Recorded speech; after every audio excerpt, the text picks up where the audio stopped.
നാമത്തില് മരവിച്ചു നിൽക്കുന്ന അവസ്ഥകള് ഈശോയുടെ നാമത്തില് മാറിപ്പോകട്ടെ.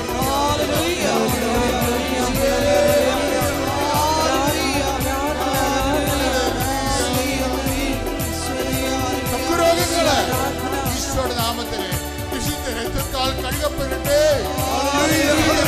കഴുകപ്പെടട്ടെ. അവയവങ്ങള്, മുഴരോഗങ്ങള്, ക്യാൻസർ രോഗങ്ങള്, കരരോഗങ്ങള്, കിഡ്നി രോഗങ്ങള്, അർശത്ത് രോഗങ്ങള്, അൾസർ രോഗങ്ങള് യേശുവിന്റെ ഉന്നതമായ നാമത്തില് മാറിപ്പോകട്ടെ.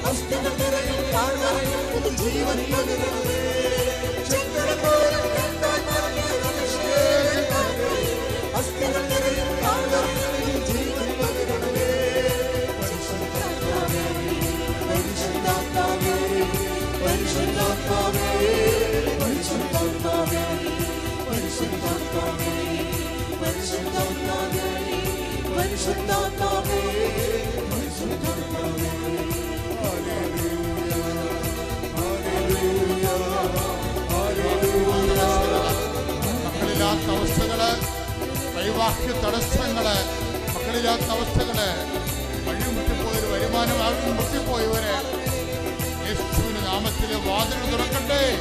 യേശുവിന്റെ നാമത്തില് വാതിൽ തുറക്കട്ടെ. ദുരിതങ്ങള്, ദുരിത അവസ്ഥകള് യേശുവിന്റെ നാമത്തിൽ മാറ്റി.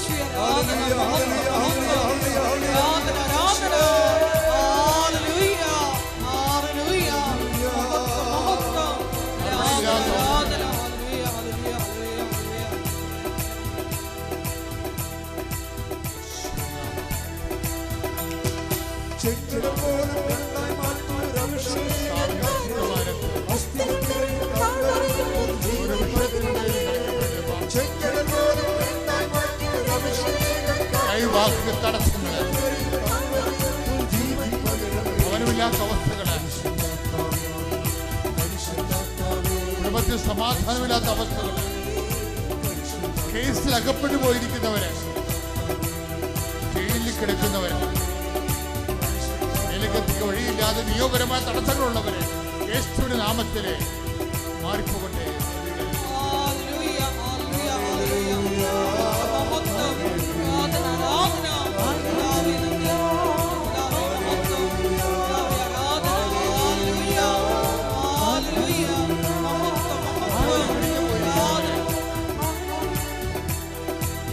മരിച്ചു വേർപെട്ടു പോയിരിക്കുന്നവരെ, അതിന്റെ വേദന അനുഭവിക്കുന്നവരെ കർത്താവിന്റെ അഭിഷേകം ലഭിക്കട്ടെ എന്ന് പ്രാർത്ഥിക്കുന്നു.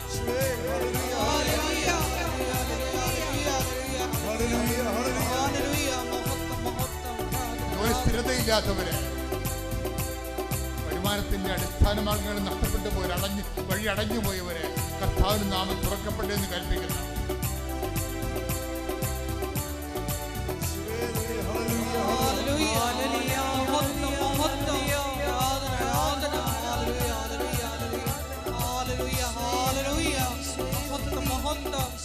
കൊരിന്തോസ് 5:17 ക്രിസ്തുവിൽ ആയിരിക്കുന്നവൻ പുതിയ സൃഷ്ടിയാണ്. അതിന്റെ താഴെയുള്ള വചനങ്ങൾ വായിച്ച്, പഴയത് കടന്നുപോയി, ഇതാ പുതിയത് വന്നു കഴിഞ്ഞു. ഞങ്ങളെ ക്രിസ്തു വഴി തന്നോട് രമ്യതപ്പെടുത്തുകയും രമ്യതയുടെ ശുശ്രൂഷ ഞങ്ങൾക്ക് നൽകുകയും ചെയ്ത ദൈവത്തിൽ നിന്നാണ് ഇവയെല്ലാം. അപ്പൊ സുവിശേഷ പ്രഘോഷം എന്ന് പറഞ്ഞാൽ എന്താ? അത് ബേസിക്കായിട്ട് രമ്യതയുടെ സുവിശേഷമാണ്. കേരളത്തിന് പറ്റിയ ഒരു അബദ്ധം നിങ്ങൾക്കറിയാമല്ലോ. നമ്മൾ പരിശോധിച്ചു കഴിഞ്ഞാൽ പോർട്ടുഗീസുകാരിവിടെ കാല് കുത്തുന്നവരെ ഇവിടെ ക്രിസ്ത്യാനികളില്ലായിരുന്നു. അപ്പോൾ നിങ്ങൾ ഓർക്കുന്നത് എന്താണ് അച്ഛൻ ഇങ്ങനെയൊക്കെ പറയണമെന്ന്? നിങ്ങൾ ചരിത്രം നല്ലതായിട്ട് പരിശോധിച്ചാൽ മതി. പോർട്ടുഗീസുകാരിവിടെ കാല് കുത്തുന്നത് വരെ ഇവിടെ ക്രിസ്ത്യൻസ് ഇല്ലായിരുന്നു. ഇവിടെ സ്വർണത്തിൻ്റെ കുരിശൊക്കെ വെച്ചിട്ട് ഈ നമ്പൂതിരിമാരെ പോലെ കുടുംബമൊക്കെ കെട്ടി കുറേ ആൾക്കാർ നസ്രാണി വേഷം കെട്ടി നടക്കുമായിരുന്നു. അത് നസ്രാണി വേഷമാണ്. ദേ വർ നോട്ട് ക്രിസ്ത്യൻസ്. അത് കാരണം ഒരു മനുഷ്യനെ ഇവർ ക്രിസ്ത്യനാക്കിയിട്ടില്ല. ആരെങ്കിലും ഒരാളെങ്കിലും ജ്ഞാനസ്നാനപ്പെടുന്ന ചരിത്രമുണ്ടോ? ഈ പോർട്ടുഗീസുകാർ ഇവിടെ വരുന്നവർ ആരെങ്കിലും ഒരാൾ ജ്ഞാനസ്നാനപ്പെടുന്ന ചരിത്രമുണ്ടോ? പ്രേക്ഷിതവേലയുടെ ചരിത്രമുണ്ടോ? ഇല്ല. എന്താ കാര്യം?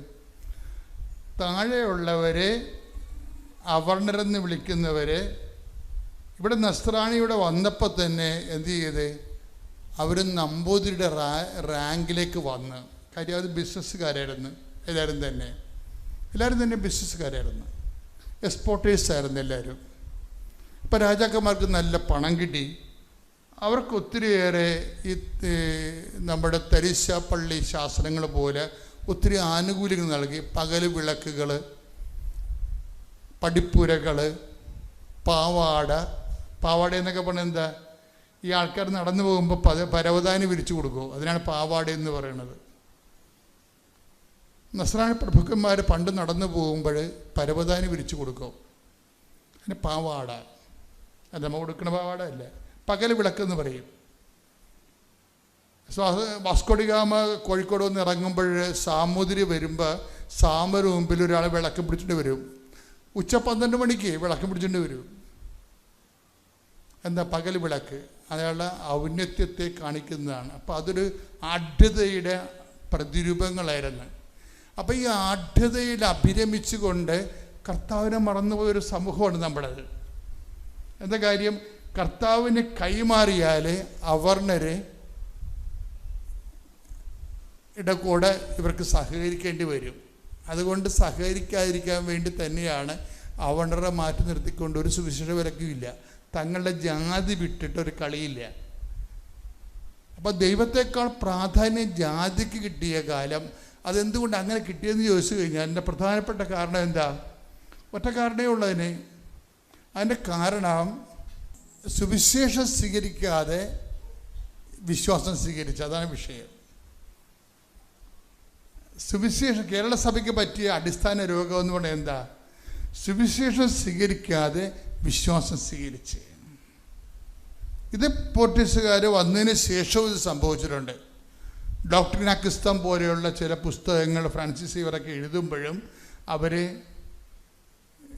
കൂദാശകളെ പഠിപ്പിക്കും, അതുപോലെ കാറ്റക്കിസം പഠിപ്പിക്കും, പക്ഷേ സുവിശേഷം പഠിപ്പിക്കത്തില്ല. അതാണ് ഒരു ഗോസ്പലൈസ്ഡ് കമ്മ്യൂണിറ്റിയും ഒരു ഫെയ്ത്ത് കമ്മ്യൂണിറ്റിയും തമ്മിലുള്ള വ്യത്യാസം. അതാണ് ഫെയ്ത്ത് കമ്മ്യൂണിറ്റി അതിൻ്റെ സവർണ മേധാവിത്വത്തിൽ നിലനിൽക്കുകയും അവർണനായ യേശുവിനെ പുറത്തേക്ക് തള്ളുകയും ചെയ്യും. ഇത് സുവിശേഷ വിരുദ്ധമായ ഒരു സാക്ഷ്യമാണ്. അതാണ് ഇവിടെ എഴുതിയിരിക്കുന്നത്. അവൻ്റെ ശരീരം കൊണ്ട് ഈ മതിലുകൾ പൊളിച്ചതാണ്. പക്ഷെ അവൻ്റെ പേരിൽ തന്നെ സാത്താൻ ഈ ജാതി മതിലുകൾ പണിയപ്പെടുകയും മനുഷ്യൻ്റെ രക്ഷ നിഷേധിക്കുകയും ചെയ്തിട്ടൊരു കാലമുണ്ടായി. അതുകൊണ്ട് ഇതിനെ എപ്പോഴും ഓർത്തേക്കണം. ക്രിസ്തുവിനെയാണ് നിങ്ങൾ സ്വീകരിക്കണമെങ്കിൽ നിങ്ങൾ ക്രിസ്തുവിനോട് യോജിച്ച എല്ലാം സ്വീകരിക്കുക. ശ്രുതികട hallelujah, hallelujah, hallelujah, hallelujah, hallelujah, ആരാധന, ഹല്ലേലൂയ, ഹല്ലേലൂയ, ഹല്ലേലൂയ, ഹല്ലേലൂയ, ആരാധന, ആരാധന, ഹല്ലേലൂയ, ഹല്ലേലൂയ, ഹല്ലേലൂയ, ശ്രുതികട ഹല്ലേലൂയ. യേശുവേ നന്ദി, യേശുവേ നീ ചെയ്ത നന്മകൾ കോരായിരം നന്ദി. നന്ദി യേശുവേ, നന്ദി യേശുവേ നീ ചെയ്ത നന്മകൾ കോരായിരം നന്ദി. ശക്തിയാലല്ല, കൈയുടെ ബലത്താലല്ല, നിന്ദയല്ലയോ എന്നെ നടത്തിയത്. ശക്തിയാലല്ല, കൈയുടെ ബലത്താലല്ല, നിന്ദയല്ലയോ എന്നെ നടത്തിയത്. മനുഷ്യർക്ക് അസാധ്യമായത് ദൈവത്തിന് സാധ്യമാണ്. പരിശുദ്ധ അമ്മ ജീവനോടെ പ്രത്യക്ഷപ്പെട്ട് ഈ അൾത്താരയിൽ പാപിയും അയോഗ്യമായ എന്നെ സാക്ഷ്യം പറയാൻ അനുവദിച്ചിരുന്നത് അമ്മയ്ക്കും ഈശോയ്ക്കും ഞാൻ കോടാനുകോടി നന്ദി പറയുന്നു. എൻ്റെ പേര് മേഘ. ഞാൻ വരുന്നത് കൊട്ടാരക്കരയിൽ നിന്നാണ്. ഇതെൻ്റെ ഹസ്ബൻഡ് ദേവൻ. ഞാൻ ആദ്യമായി കൃപാസനത്തിൽ വരുന്നത് 2021 മാർച്ചിനാണ്. അന്ന് ഞാൻ കൃപാസനത്തിലേക്ക് കടന്നു വരുമ്പോൾ ശരിക്കും സങ്കടത്തോടെയും അതീവ വിഷമത്തോടെയാണ് ഞാൻ വരുന്നത്. ഞാൻ പാരാമെഡിക്കൽ കോഴ്സാണ് പഠിച്ചത്. റേഡിയോളജി പഠിച്ചിറങ്ങിയിട്ട് 1 വർഷക്കാലത്തോളം എനിക്ക് ജോലിയില്ലായിരുന്നു. ജോലി ഇല്ലാത്തതിനെക്കുറിച്ചുള്ള ബുദ്ധിമുട്ട് എല്ലാവർക്കും അറിയാം. അതുപോലെ തന്നെ എൻ്റെ വീട്ടിലെ കുറ്റപ്പെടുത്തലുകളും സങ്കടങ്ങളും നാട്ടുകാരുടെ ചോദ്യങ്ങളും എല്ലാം കൊണ്ട് ഞാൻ ആകെ വിഷമത്തിലായിരുന്നു.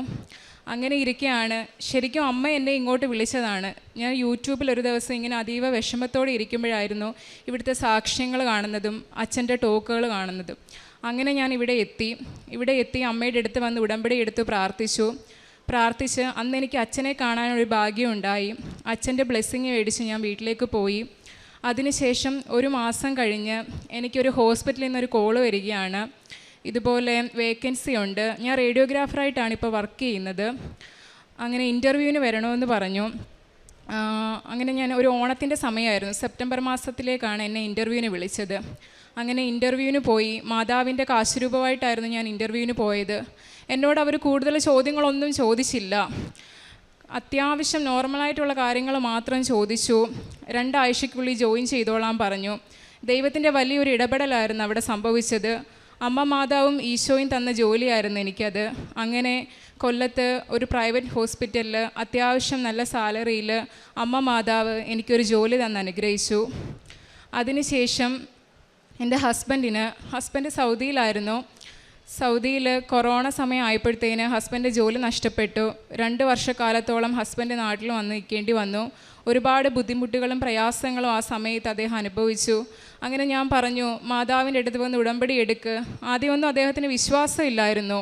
ഞാൻ പറഞ്ഞതിൻ്റെ പേരിൽ അദ്ദേഹം ഇവിടെ വന്നു, ഉടമ്പടി എടുത്ത് പത്രം വീട്ടിൽ വെച്ചേക്കുമായിരുന്നു. ഞാൻ പറഞ്ഞ പത്രം കൊടുക്ക്, മാതാവിൻ്റെ പ്രേക്ഷിത പ്രവർത്തനം ചെയ്യ്. പത്രം കൊടുത്ത് തീർന്ന് അന്ന് തന്നെ മാതാവിനോട് പോയി ഒരുപാട് പൊട്ടിക്കരഞ്ഞ് പ്രാർത്ഥിച്ചെന്ന് എന്നോട് പറഞ്ഞു. മെഴുകുതിരി കത്തിച്ച് റൂമിലിരുന്ന്. ഞങ്ങൾ നോൺ ക്രിസ്ത്യൻസാണ്, അപ്പം ഞങ്ങൾക്ക് ഒരുപാട് പരിമിതികളുണ്ട് പ്രാർത്ഥിക്കുന്നതിലും. എങ്കിലും ഞങ്ങൾ അവിടെയെല്ലാം ഈശോയെയും മാതാവിനെയും മുറുകെ പിടിച്ചിരുന്നു, ഒരിക്കലും കൈവിടാതെ. അങ്ങനെ അദ്ദേഹം ഒരുപാട് എന്നോട് പറഞ്ഞു. അന്ന് ഒത്തിരി ഞാൻ പൊട്ടിക്കരഞ്ഞ് അമ്മയോട് പ്രാർത്ഥിച്ചു. ആ ദിവസം തന്നെ ഒരു ഉച്ച കഴിഞ്ഞ് അദ്ദേഹത്തിനൊരു ഇൻ്റർവ്യൂ കോള് വന്നു. അദ്ദേഹം ഇൻ്റർവ്യൂ അറ്റൻഡ് ചെയ്തു. ആ സമയത്ത് മാതാവിൻ്റെ കാശുരൂപം മുറുകെ പിടിച്ചായിരുന്നു അദ്ദേഹം ഇൻ്റർവ്യൂ അറ്റൻഡ് ചെയ്തത്. അങ്ങനെ അദ്ദേഹത്തിനും 1 മാസത്തിനുള്ളിൽ ജോലി ശരിയായി. ഇന്ന് അദ്ദേഹം ഇറാഖിൽ സേഫ്റ്റിയിൽ HC എഞ്ചിനീയറായിട്ട് വർക്ക് ചെയ്യുന്നു. ദൈവം കൊടുത്ത വലിയ കൃപയ്ക്കും അനുഗ്രഹത്തിനും ഞങ്ങൾ നന്ദി പറയുന്നു. അങ്ങനെ പിന്നെ എനിക്ക് 11 വർഷത്തോളം കാലമായിട്ട് പീരീഡ്സ് ആകുമ്പോൾ ഉള്ള വയറുവേദന, പെൺകുട്ടികൾക്ക് എല്ലാവർക്കും അറിയാം വയറുവേദന വന്നുള്ള അവസ്ഥ. ഞാൻ അതികഠിനമായ വേദനയിൽ പുളയുമായിരുന്നു. എല്ലാ മാസവും ടാബ്ലറ്റും ഹോസ്പിറ്റലും ഡ്രിപ്പുമായിട്ട് കയറി ഇറങ്ങുമായിരുന്നു. ഞാൻ ഒരു ദിവസം അമ്മയോട് പറഞ്ഞു, അമ്മേ എനിക്കിത് സഹിക്കാൻ പറ്റുന്നില്ല, എന്നെ അമ്മയിൽ നിന്ന് രക്ഷപ്പെടുത്തണം, എനിക്ക് വയ്യ, എനിക്ക് മരിച്ചാൽ മതി എന്ന് വരെ ഞാൻ അമ്മയോട് പറഞ്ഞു. പക്ഷേ അവിടെ അമ്മ എന്നെ കൈവിട്ടില്ല. ഞാൻ എന്നും അമ്മയുടെ നേർച്ച വസ്തുക്കളായി ഉപ്പും തൈലവും ഇട്ട് പ്രാർത്ഥിക്കുമായിരുന്നു. ഉടമ്പടി നേർച്ച വസ്തു എന്നും ഞാൻ വയറ്റിൽ കുരിശ് വച്ച് പ്രാർത്ഥിക്കുമായിരുന്നു. പക്ഷേ അതിനുശേഷം എനിക്കൊരു 2-3 മാസം കഴിഞ്ഞ് പീരീഡ്സ് ആയാൽ പോലും ഞാൻ അറിയില്ല. ഞാൻ എൻ്റെ കൂടെ വർക്ക് ചെയ്യുന്ന എല്ലാവരോടും പറയും, അവരെല്ലാം ഈ അനുഭവത്തിലൂടെ കടന്നു പോയവരാണ്. ഞാൻ പറയും, നിങ്ങൾ മാതാവിൻ്റെ അടുത്ത് പോയി ഉടമ്പടി എടുക്ക്, പ്രാർത്ഥിക്കുക, അമ്മ സൗഖ്യപ്പെടുത്തും. എൻ്റെ അനുഭവങ്ങളെല്ലാം ഞാൻ പറയും. അതുപോലെ ഒരു ദിവസം പോലും എനിക്ക് ഒരാളോട് പോലും അമ്മയെക്കുറിച്ച് പറയാതിരുന്ന എനിക്ക് മനസ്സിന് എന്തോ ഒരു സങ്കടമാണ്. ആരെ കണ്ടാലും ഞാൻ പറയും. എനിക്ക് കിട്ടിയ അനുഗ്രഹങ്ങളെല്ലാം ഞാൻ അമ്മയോട് എല്ലാവരോടും ഞാൻ പറയും, നിങ്ങൾ അവിടെ പോകും, നിങ്ങളുടെ പ്രശ്നങ്ങളെല്ലാം മാറുമെന്ന് പറയും. അതുപോലെ എൻ്റെ അനിയൻ, അവന് ഒരു 15 വർഷത്തോളമായി കാലിൽ ഓർമ്മ വെച്ച നാളെ മുതൽ കാല് പൊട്ടി തൊലി ഇളകുന്ന ഒരു അസുഖം ഉണ്ടായിരുന്നു. അങ്ങനെ ഒരുപാട് മരുന്നുകളും ഓയിൻമെൻറ്റുകളൊക്കെ ഉപയോഗിച്ചു. പക്ഷേ അതിലൊന്നും അവന് സൗഖ്യം കിട്ടിയില്ല. മാതാവിൻ്റെ ഉടമ്പടി തൈലം ഞാൻ എന്നും നേർച്ച വസ്തുവായി ഉടമ്പടി തൈലം എന്നും തേച്ച് പ്രാർത്ഥിക്കുമായിരുന്നു. കാലിൽ ഉപ്പിട്ട് വെള്ളം കൊടുക്കുമായിരുന്നു. അതിൻ്റെ ഫലമായി അവൻ അത് പൂർണ്ണ സൗഖ്യം പ്രാപിച്ചു. പിന്നെ എൻ്റെ അമ്മയ്ക്ക് ഒരു 7-8 വർഷക്കാലത്തോളം തൈറോയിഡിൻ്റെ അസുഖം ഉണ്ടായിരുന്നു. ആദ്യമൊക്കെ അമ്മ ഗുളിക കഴിക്കുമായിരുന്നു. പിന്നെ ഞാൻ അമ്മയോട് പറഞ്ഞു, അമ്മ ഗുളിക നിർത്താൻ പറഞ്ഞു. ഗുളിക നിർത്തിയിട്ട് അമ്മയ്ക്കും ഇതുപോലെ ഞാൻ നേർച്ച വസ്തുവായ തൈലവും ഉപ്പും എല്ലാം ഉപയോഗിച്ച് പ്രാർത്ഥിക്കുമായിരുന്നു. അങ്ങനെ ഈ ഒരു 2-3 മാസം മുമ്പ് അമ്മ പോയി ടെസ്റ്റ് ചെയ്തു. അമ്മയ്ക്ക് നോർമലായി. ഡോക്ടർ ഇങ്ങോട്ട് പറഞ്ഞു, ഇനി ഗുളിക ഒന്നും കഴിക്കണ്ട, നോർമലാണെന്ന് പറഞ്ഞു. പിന്നെ എൻ്റെ അച്ഛന് ഹാർട്ടിന് ബ്ലോക്ക് ഉണ്ടായിരുന്നു. വളരെ സങ്കടത്തിലൂടെ ഞങ്ങൾ കടന്നുപോയ നിമിഷങ്ങളായിരുന്നു. സഹനത്തിൻ്റെ തീച്ചൂളയിലായിരുന്നു ഞങ്ങൾ ആ സമയങ്ങളിലെല്ലാം. 5 ബ്ലോക്ക് ഉണ്ടായിരുന്നു. ആ സമയത്തെല്ലാം മാതാവിനെ മുറുകെ പിടിച്ച് ഞങ്ങൾ പ്രാർത്ഥിച്ചു. പക്ഷേ ഈ സഹനത്തിൻ്റെ തീച്ചൂളയിലൂടെ ഞാൻ പോയിരുന്നിട്ടും അഗ്നി എന്നെ വിഴുങ്ങിയില്ല. അതിനെൻ്റെ ദൈവം അനുവദിച്ചില്ല. ആ സമയങ്ങളിൽ ആരൊക്കെയോ ഞങ്ങളെ സഹായിക്കാൻ ഒരുപാട് പൈസകളൊക്കെ ചിലവാകേണ്ടി വന്നു. ബൈപ്പാസ് സർജറി വേണമെന്ന് പറഞ്ഞു. പക്ഷേ ദൈവത്തിൻ്റെ ദൂതനെ അയക്കുന്ന പോലെ ഒരുപാട് മനുഷ്യർ ഞങ്ങളെ സഹായിച്ചു. അങ്ങനെ അച്ഛൻ്റെ സർജറി സക്സസ് ആയി. ആ സമയങ്ങളിൽ ക്രിയാറ്റിൻ ലെവൽ കൂടി. ഞാൻ എന്നും 3 മണിക്ക് എഴുന്നേറ്റ് മാതാവിൻ്റെ ജപമാലയിൽ അത് സമർപ്പിച്ച് പ്രാർത്ഥിക്കുമായിരുന്നു. പക്ഷേ എനിക്കൊരു അത്ഭുതം കാണാൻ സംഭവിച്ചു. ഓരോ ദിവസവും ഞാൻ ജപമാല ചൊല്ലി പ്രാർത്ഥിക്കുമ്പോഴും പിറ്റേന്ന് ടെസ്റ്റുകളുണ്ട്. ആ സമയങ്ങളിലെല്ലാം അച്ഛൻ്റെ ക്രിയാറ്റിൻ കുറഞ്ഞു വരുമായിരുന്നു. അങ്ങനെ ഇപ്പോൾ നോർമലായി. 15 കൂട്ടം ഗുളിക കഴിച്ചിരുന്ന എൻ്റെ അച്ഛൻ ഇപ്പോൾ 3 കൂട്ടം ഗുളിക മാത്രമേ കഴിക്കുന്നുള്ളൂ. അമ്മയോട് ഞാനത് കരഞ്ഞു പ്രാർത്ഥിക്കുമായിരുന്നു. അമ്മേ, സാമ്പത്തിക ബുദ്ധിമുട്ട് കാരണം ഇത്രയും ഗുളികകളൊക്കെ മേടിക്കാൻ എൻ്റെ ഈ സാലറിയിൽ എനിക്കത് പറ്റില്ല എന്ന് ഞാൻ പ്രാർത്ഥിക്കുമായിരുന്നു പറഞ്ഞു. അങ്ങനെ അമ്മയോട് പ്രാർത്ഥിച്ചതിൻ്റെ ഫലമായി ഇപ്പം 3 കൂട്ടം ഗുളികയായത് കുറച്ചു. അച്ഛൻ ആരോഗ്യവാനായിട്ടിരിക്കുന്നു. വേറെ കുഴപ്പങ്ങളൊന്നുമില്ല. അതുപോലെ തന്നെ ഞങ്ങളുടെ വിവാഹം കുറച്ച് തടസ്സങ്ങളൊക്കെ നേരിടേണ്ടി വന്നു. എന്നാലും കാനായിലെ കല്യാണ വിരുന്ന് പോലെ അമ്മ മാതാവ് ഞങ്ങൾക്കത് ഭംഗിയായി നടത്തി തന്നു. എന്നും ഞാൻ അമ്മയോട് പ്രാർത്ഥിക്കുമായിരുന്നു, അമ്മയുടെ ഈശോയുടെയും കരുണയും കൃപയും സാന്നിധ്യവും ഞങ്ങളുടെ വിവാഹത്തിനുണ്ടായിരിക്കണം. ഇദ്ദേഹത്തെ ഞാൻ കർത്താവിൻ്റെ നാമത്തിൽ എൻ്റെ ഭർത്താവായി സ്വീകരിച്ചു. ഇദ്ദേഹം കഴുത്തിൽ താലി കെട്ടുന്ന സമയത്ത് പോലും ഇവിടെ അച്ഛൻ പറയുന്ന പോലെ ഞാൻ അങ്ങനെയാണ് പ്രാർത്ഥിച്ചത്. അതുപോലെ ഒരുപാട് അനുഗ്രഹങ്ങൾ അമ്മ മാതാവും ഈശോയും ഞങ്ങൾക്ക് തന്നിട്ടുണ്ട്. പിന്നെ പ്രേക്ഷിത പ്രവർത്തനം എല്ലാ മാസവും ഞാനിവിടെ വന്ന് പത്രം മേടിക്കും. പത്രം മേടിച്ച് ആ ആൻറ്റി പറഞ്ഞ പോലെ അർഹതപ്പെട്ടവർക്ക് കൊടുക്കാൻ ഞാൻ അമ്മയോട് പ്രാർത്ഥിക്കും. അമ്മേ, ഇത് അർഹതപ്പെട്ട കരങ്ങളിൽ എനിക്ക് കൊടുക്കാനുള്ള കൃപ തരണേ. അതുപോലെ മാതാവിൻ്റെ നേർച്ച വസ്തുവായി തൈലം ഞാൻ പത്രത്തിൽ വെച്ച് പ്രാർത്ഥിച്ച് കുരിശ് വരച്ചിട്ടാണ് എല്ലാവർക്കും കൊടുക്കുന്നത്. ഞാൻ ബസ്സിൽ എന്നും യാത്ര ചെയ്യുന്ന വ്യക്തിയാണ്. ജോലിക്ക് പോകുമ്പം എക്സ്റേ എടുക്കാൻ വരുന്നവരുണ്ട്. അവർക്കെല്ലാം ഞാൻ പത്രം കൊടുത്ത് പ്രാർത്ഥിക്കും. അവരോട് പറയും, നിങ്ങളിവിടെ പോകണം, നിങ്ങളുടെ പ്രശ്നങ്ങളെല്ലാം മാറും. അതുപോലെ എക്സ്റേയിൽ HSG എന്ന് പറഞ്ഞൊരു പ്രൊസീജിയറുണ്ട്. കുഞ്ഞുങ്ങളുണ്ടാകാത്തവർക്ക് ചെയ്യുന്ന പ്രൊസീജിയറാണ്. ആ വരുന്നവരടുത്തൊക്കെ ഞാൻ പറയും, നിങ്ങൾ കൃപാസനത്തിൽ പോ, മാതാവിൻ്റെ അടുത്ത് പോ, അവിടെ പോയാൽ നിങ്ങൾക്ക് എല്ലാവർക്കും കുഞ്ഞുങ്ങളെ മാതാവ് തരും. അതുപോലെ ഹിന്ദിക്കാരും ഇംഗ്ലീഷുകാരും ഒക്കെ വരും. എനിക്കറിയാവുന്ന പോലെയൊക്കെ ഞാൻ അവരോട് പറഞ്ഞു കൊടുക്കും, മാതാവിൻ്റെ അടുത്ത് പോ, എല്ലാം മാറും. എനിക്ക് കിട്ടിയ അനുഗ്രഹങ്ങളെല്ലാം എല്ലാവരോടും ഞാൻ പറയും. ഞാൻ പറഞ്ഞില്ലേ, ഒരു ദിവസം പോലും എനിക്ക് ഒരാളോട് പോലും അമ്മയെക്കുറിച്ച് പറയാതിരുന്നാൽ എനിക്ക് വിഷമം വരും. പിന്നെ കാരുണ്യ പ്രവർത്തികൾ ഞാൻ ചെയ്യുന്നത്, ഞങ്ങളുടെ വീടിനടുത്ത് സ്നേഹതീരം എന്നൊരു അനാഥാലയമുണ്ട്. അവിടെ ഒരു 203ഓളം പേരുണ്ട്. അവിടെ കുഞ്ഞു മക്കളും അമ്മമാരുമാണ്. അവിടെ പോയി പറ്റുന്ന സമയങ്ങളിലൊക്കെ, ചിലപ്പോൾ മാസത്തിൽ ഒരു ദിവസമേ പോകാൻ പറ്റൂ, അവിടെ പോയി അവർക്ക് വേണ്ടുന്ന എന്നാൽ കഴിയുന്ന സാധനങ്ങളൊക്കെ ഞാൻ മേടിച്ചു കൊടുക്കും. മാതാവിനെക്കുറിച്ച് പറയും, അവർക്ക് വേണ്ടിയൊക്കെ പ്രാർത്ഥിക്കാറുണ്ട്. പിന്നെ എനിക്ക് നൈറ്റ് ആവുന്ന സമയത്ത് ഹോസ്പിറ്റലിനടുത്ത് പള്ളിയുണ്ട്, അവിടെ പോയി ഞാൻ പ്രാർത്ഥിക്കും. വിശന്നിരിക്കുന്ന ഒരാൾക്കെങ്കിലും ഒരു നേരത്തെങ്കിലും ഭക്ഷണം കൊടുക്കാൻ എനിക്ക് കൃപ തരണേന്ന് പ്രാർത്ഥിക്കും. അങ്ങനെ ഞാൻ ചെയ്യാറുണ്ട്. ഇപ്പം അതൊന്നും ചെയ്തില്ലെങ്കിൽ എനിക്ക് ഭയങ്കര വിഷമമാണ്. ഇത്രയും അനുഗ്രഹങ്ങൾ തന്ന അമ്മ മാതാവിനും ഈശോയ്ക്കും ഞാൻ കോടാനുകോടി നന്ദി പറയുന്നു. പിന്നെ അമ്മയുടെ പ്രസൻസ് എനിക്ക് ഒരുപാട് തവണ ഫീൽ ചെയ്തിട്ടുണ്ട്. ഇന്നലെ കൂടി എനിക്കത് അനുഭവിക്കാൻ കഴിഞ്ഞു. അമ്മയുടെ സുഗന്ധ അഭിഷേകവും ഒരുപാട് പറഞ്ഞാൽ തീരാത്ത ഒത്തിരി അനുഗ്രഹങ്ങളുണ്ട്. പിന്നെ ഞാൻ ഇവിടെ ആദ്യമായി വരുന്നത് 2021 മാർച്ചിലാണ്. അതുപോലെ തന്നെ ഞാൻ സാക്ഷ്യം പറയുന്നതും മാർച്ച് മാസത്തിലാണ്. ദൈവത്തിന് എല്ലാത്തിനെയും കുറിച്ചും ഒരു പദ്ധതി ഉണ്ടല്ലോ. ഇത്രയും അനുഗ്രഹങ്ങൾ തന്ന മാതാവിനും ഈശോയ്ക്കും കോടാനുകൂടി നന്ദി പറയുന്നു. ഇനിയുള്ള ജീവിതം ദൈവഭയത്തോടെയും ഈശോയിലും അമ്മയിലും വിശ്വസിച്ചും സ്നേഹിച്ചും പ്രാർത്ഥിച്ചും കഴിയാൻ കൃപ തരണേന്ന് ഞാൻ പ്രാർത്ഥിക്കുന്നു. ഈശോ മിശിഹായ്ക്ക് സ്തുതിയായിരിക്കട്ടെ. എൻ്റെ പേര് ഡെന്ന. ഞങ്ങൾ എറണാകുളം അങ്കമാലി അതിരൂപത കർഗൂറ്റി ഫൊറോനയിൽ ഇടക്കുന്ന ഇടവകയിൽ നിന്നാണ് വരുന്നത്. എൻ്റെ ഡാഡിയുടെ രോഗസൗഖ്യ സാക്ഷ്യമാണ്. 2024 ജൂലൈ 15-ാം തീയതിയാണ് ഡാഡിക്ക് HCC ഹെപ്പറ്റോസെല്ലുലാർ കാർസിനോമ ഡിറ്റക്റ്റ് ചെയ്തത്. AFP എന്ന് പറയുന്നൊരു വാല്യൂ ആണ് അതിൻ്റെ മെഷർമെൻറ്റ്. അത് 66,000 ആയിരുന്നു അന്ന്. അത് ഒരു ലാബിൽ മെഷർ ചെയ്യാൻ പറ്റുന്നതിൻ്റെ മാക്സിമം വാല്യൂ ആയിരുന്നു ആ ഒരു വാല്യൂ എന്ന് പറയുന്നത്. നോർമൽ ആൾക്ക് ലെസ് ദാൻ 10 ആണ് അതിൻ്റെ നോർമൽ വാല്യൂ. അപ്പോൾ ഇത് നമ്മൾ ഡിറ്റക്റ്റ് ചെയ്ത് കഴിഞ്ഞിട്ട് ഡോക്ടർ ഒരു മരുന്ന് കൊടുത്തു. അത് കഴിഞ്ഞ് 15 ദിവസം കഴിഞ്ഞിട്ട് ചെല്ലാനായിരുന്നു പറഞ്ഞിരുന്നത്. അപ്പോൾ എൻ്റെ കസിൻ സിസ്റ്ററാണ് ആള്. അപ്പോൾ ആള് കൃപാസനത്തെ പറ്റി പറയുകയും ഉടമ്പടിയെ പറ്റി പറയുകയും കാര്യങ്ങളൊക്കെ പറയുകയും ചെയ്തു. അപ്പോൾ അന്ന് തൊട്ട് നമ്മളിങ്ങനെ അത് എന്താണ് എങ്ങനെയാണെന്നുള്ള കാര്യങ്ങളൊക്കെ അന്വേഷിച്ച് കേട്ട് വീഡിയോസൊക്കെ നോക്കി അറിഞ്ഞു തുടങ്ങിയായിരുന്നു. അപ്പോൾ അത് കഴിഞ്ഞ് 15 ദിവസം കഴിഞ്ഞ് ആ മരുന്ന് കൊടുത്തെങ്കിലും ആ മരുന്നിന് ഈ 15 ദിവസം കഴിഞ്ഞ് ടെസ്റ്റ് ചെയ്ത് കഴിഞ്ഞപ്പോൾ ആ മരുന്ന് ഒന്നും ചെയ്യാൻ പറ്റിയില്ല. എന്തായിരുന്നു 66,000 വാല്യൂ വരുന്നെങ്കിൽ അത് ഗ്രേറ്റർ ദാൻ ആ ഒരു വാല്യൂ കണ്ടത്. അവർ 2 ടൈം ഡൈല്യൂട്ട് ചെയ്തിട്ട് നോക്കുമ്പോൾ അതിൻ്റെ ഡബിൾ ആണെന്നാണ് അതിൻ്റെ മീനിങ് എന്നാണ് പറഞ്ഞത്. അപ്പം അങ്ങനെ ഒരു വാല്യൂ ആണ് നമുക്ക് അന്ന് കിട്ടിയത്. അത് കഴിഞ്ഞ് ആണ് നമ്മൾ അന്ന് ഉടമ്പടി എടുക്കാമെന്ന് പറഞ്ഞ് പ്രാർത്ഥിച്ച് ഓൺലൈൻ ഉടമ്പടി ആദ്യം എടുത്തു. ഉടമ്പടിയിലൂടെ ഓഗസ്റ്റ് 1 തൊട്ട് ആ മരുന്ന് കഴിച്ചു തുടങ്ങി. ഓഗസ്റ്റ് 14 ആയപ്പോഴത്തേനും ആയിരുന്നു അടുത്ത അപ്പോയിൻമെൻറ്റ്. മാതാവിൻ്റെ സ്വർഗാരോഹണം ഓഗസ്റ്റ് 15 അന്ന് നിയോഗം വെച്ച് പ്രാർത്ഥിച്ച് മാതാവേ സ്വർഗാരോഹണത്തിന് മുന്നേ എന്തെങ്കിലും ഒരു അടയാളമായിട്ട് തരണേ എന്ന് പറഞ്ഞ് പ്രാർത്ഥിച്ചു. ഒരു കുറവ് കാണിച്ചൊരു അടയാളം തരാൻ വേണ്ടി പ്രാർത്ഥിച്ചു. അന്ന് ടെസ്റ്റ് ചെയ്തപ്പോഴത്തേനും അത് 55,000 കുറഞ്ഞിരുന്നു. അപ്പോൾ ഡോക്ടർ പറഞ്ഞു, ഡോക്ടർ പ്രിസ്ക്രൈബ് ചെയ്തത് 40 mg 1 ടൈം നൈറ്റിൽ കഴിക്കാനായിട്ടുള്ള ഒരു മരുന്നായിരുന്നു കഴിച്ചത്. പക്ഷെ നമ്മളന്ന് തെറ്റി കേട്ടിട്ട് 20 mg മോർണിംഗും നൈറ്റുമായിട്ടാണ് കഴിച്ചത്. അപ്പോൾ ഡോക്ടർ പറഞ്ഞു, നിങ്ങൾ തെറ്റിയാണ്, ഞാൻ തന്ന മരുന്ന് നിങ്ങൾ തെറ്റിയാണ് കഴിച്ചിരിക്കുന്നത്, എന്നിട്ട് ഇത് കുറവുണ്ട്, ഇങ്ങനെ ഇത് കാണാറില്ല, വാല്യൂ കുറഞ്ഞതായിട്ട് തെറ്റി കഴിച്ചിട്ടും കുറഞ്ഞതായിട്ടാണ് കാണുന്നത് എന്ന് പറഞ്ഞു. അതോടുകൂടി മാതാവിൻ്റെ ശക്തമായ ഇടപെടൽ നമുക്ക് മനസ്സിലായി.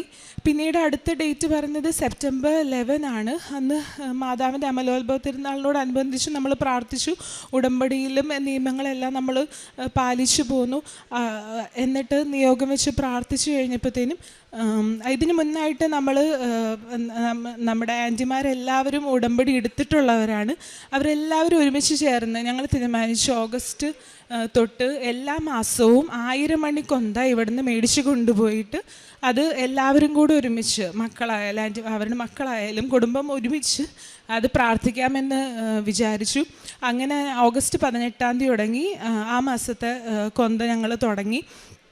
അങ്ങനെ 1000 മണി കൊന്ത അന്ന് ചെല്ലി തുടങ്ങി. അത് കഴിഞ്ഞിട്ട് നെക്സ്റ്റ് അപ്പോയിൻമെൻറ്റ് വരുന്നത് സെപ്റ്റംബർ 11 മാതാവിൻ്റെ അമലോത്ഭവ തിരുനാളിനോടും അനുബന്ധിച്ച് പ്രാർത്ഥിച്ച് സെപ്റ്റംബർ 11 ടെസ്റ്റ് ചെയ്തപ്പോഴത്തേനും അത് 3700 വാല്യൂ. ഡോക്ടറിന് തന്നെ അതിശയമായി, നിങ്ങൾ മരുന്നിൻ്റെ ഡോസേജ് തെറ്റിച്ചാണ് കഴിച്ചിരിക്കുന്നത്, അതുമല്ല ഇത്രയും വലിയൊരു കുറവ് അങ്ങനെ കണ്ടിട്ടില്ല എന്ന് പറഞ്ഞു. അത്രയ്ക്ക് റെയറായിട്ടാണ്, അങ്ങനെ കണ്ടിട്ടില്ല ഇത്രയും പെട്ടെന്ന് കുറയുന്നത്, അതും ഡോസേജ് തെറ്റിച്ചിട്ടും. അപ്പം നമ്മൾ 1 മാസം അത് കഴിച്ചു തുടങ്ങിയത് നമുക്ക് അത്ര ശരീരത്തിന് സ്യൂട്ടബിൾ അല്ലാത്തതുകൊണ്ട് ഈ 40 mg 20 ആയിട്ട് മോർണിംഗ് കഴിച്ച് നമ്മളത് 20 mg മാത്രമാക്കിയിട്ട് കഴിച്ചു തുടങ്ങി. അതായത് ഡോക്ടർ പറഞ്ഞിരിക്കുന്നത് ഒരു ഐഡിയൽ 60 ആണ്, എന്നിട്ടാണ് 40 തന്നതെന്നാണ്. എന്നിട്ട് നമ്മളത് 20 ആണ് നമ്മൾ കഴിച്ചുകൊണ്ടിരുന്നത്. മെഡിക്കൽ സയൻസിൻ്റെ ഡോസിനേക്കാളും പറയുന്ന ഡോസിനേക്കാളും കുറച്ചുള്ളൊരു എമൗണ്ട് മാത്രമാണ് നമ്മൾ കഴിച്ചിട്ടുള്ളത്. അത് കഴിഞ്ഞ് സെപ്റ്റംബറിലും നമ്മൾ 1000 മണി കൊന്ത എല്ലാവരും കൂടെ ചൊല്ലി ഉടമ്പടിയിൽ തുടർന്നുകൊണ്ട് പോന്നു. എല്ലാവരും ഉടമ്പടി തന്നെയായിരുന്നു. അത് കഴിഞ്ഞ് ഒക്ടോബർ 16 ഇവിടെ വന്ന് അച്ഛൻ്റെ അടുത്ത് വന്ന് പ്രാർത്ഥിച്ചു. 23 ആയിരുന്നു അടുത്ത ടെസ്റ്റ്. അന്ന് എല്ലാവരും ശക്തമായിട്ട് മാതാവിൻ്റെ മാസം എല്ലാവരും ശക്തമായിട്ട് തന്നെ പ്രാർത്ഥിച്ചുകൊണ്ടിരുന്നു. എന്നിട്ട് ഒക്ടോബർ 23 ടെസ്റ്റ് ചെയ്തത് വാല്യൂ വെറും 75 കുറഞ്ഞു. ഡോക്ടറിനും ഒത്തിരി അതിശയമായി, കാരണം നിങ്ങളാണ് ഇങ്ങനെ ഒരു ഡോസ് കഴിക്കുന്നത് എന്നിട്ടും ഇത്രയും അധികം വാല്യൂ കുറഞ്ഞു. അത് ശക്തമായൊരു ഇടപെടൽ തന്നെയാണെന്ന് ഞങ്ങൾ വിശ്വസിച്ച് അതോടുകൂടി തന്നെ മുന്നോട്ട് പോയി. പിന്നീട് ഡിസംബർ 4 ആയിരുന്നു അടുത്ത സ്കാൻ വരുന്നത്. അപ്പോൾ നവംബറിലും 1000 മണി കൊന്ത എല്ലാവരും കൂടെ ചൊല്ലി. അത് കഴിഞ്ഞ് ഡിസംബറിലായപ്പോഴത്തേനും നമ്മൾ AFP വാല്യൂ 4 ആയി. അത് ഭയങ്കര normal value, less than 10 normal value ആയിട്ട് തന്നെ നമുക്കത് കിട്ടി. ഇത്രയും ഡോക്ടർ പറഞ്ഞതിനേക്കാളും ചെറിയ ഡോസ് കഴിച്ചിട്ട് തന്നെ, പ്രിസ്ക്രിപ്ഷൻ തെറ്റിച്ചിട്ടും. പിന്നെ നമുക്ക് സ്കാനിൽ ആദ്യത്തേൽ അഗ്രസീവായിട്ട് എൻഹാൻസിങ് ഗ്രോത്ത് ഉണ്ടായിരുന്ന ഒരു ഗ്രോത്ത് പിന്നത്തെ സ്കാനിൽ എൻഹാൻസിങ്ങേ അല്ല, അല്ലാതെ റിമാർക്കബിൾ ഡിഫറൻസ് ആണ് പറഞ്ഞത് കമ്പയർഡ് ടു ഇത്. കാണാത്ത അത്രയും ഡിഫറൻസ്, എൻഹാൻസിങ് അല്ലാത്ത അത്രയും സൗഖ്യമാണ് അവിടെ സംഭവിച്ചത്. അപ്പോൾ ഡിസംബറിലും പിന്നീട് ഞങ്ങൾ ജാനുവരി 22 ആയിരുന്നു അടുത്ത ടെസ്റ്റ് വരുന്നത്. അതും AFP വാല്യൂ 2 ആയിട്ട് കാണിച്ചു. ഇപ്പോഴും 1.7 ആ ഒരു റേഞ്ചിലാണ്. നമ്മളെല്ലാവരും ഉടമ്പടിയിൽ എല്ലാ നിയമങ്ങളും പാലിച്ച് മുന്നോട്ട് പോവുകയാണ്. അതോടൊപ്പം തന്നെ കാരുണ്യ പ്രവർത്തികൾ ഇതിനോടൊപ്പം തന്നെ എൻ്റെ ജീവിതത്തിൽ ഞാനും ഒത്തിരി മാറി. അപ്പോൾ ഞാൻ എങ്ങനെ എനിക്ക് എന്തോരം മാറ്റങ്ങൾ കൊണ്ടുവരാൻ പറ്റും, ഞാൻ എങ്ങനെയാണ് മാറേണ്ടത് എന്നാണ് കൂടുതൽ ആലോചിച്ചത്. അപ്പോൾ ഇത്തിരി പേഴ്സണൽ ജീവിതത്തിലും മാതാവിനോട് കൂടുതൽ അടുക്കാൻ പറ്റി. പിന്നെ പ്രേക്ഷിത പ്രവർത്തനമായിട്ട് പത്രം കൊടുക്കും, അല്ലാതെ കാരുണ്യ പ്രവർത്തനമായിട്ട് നമ്മൾ ആസ്പത്രികളിൽ പൈസയ്ക്ക് വേണ്ടി ബുദ്ധിമുട്ടുന്ന ഒത്തിരി പേരെ എല്ലാവരും ചേർന്ന് കൊടുക്കും. അല്ലെങ്കിൽ നമ്മൾ ഇൻഡിവിജ്വലി അല്ലാണ്ടും ആസ്പത്രികളിൽ പൈസയ്ക്ക് ചികിത്സയ്ക്ക് ബുദ്ധിമുട്ടുന്ന ഒത്തിരി പേരെ സഹായിച്ചു. അങ്ങനെ ഇപ്പോഴും നോർമൽ വാല്യൂ ആയിട്ട് കണ്ടിന്യൂ ചെയ്ത് പോണു. ഈശോയ്ക്കും തിരുക്കുമാർ അമ്മയ്ക്കും ഒത്തിരി നന്ദി.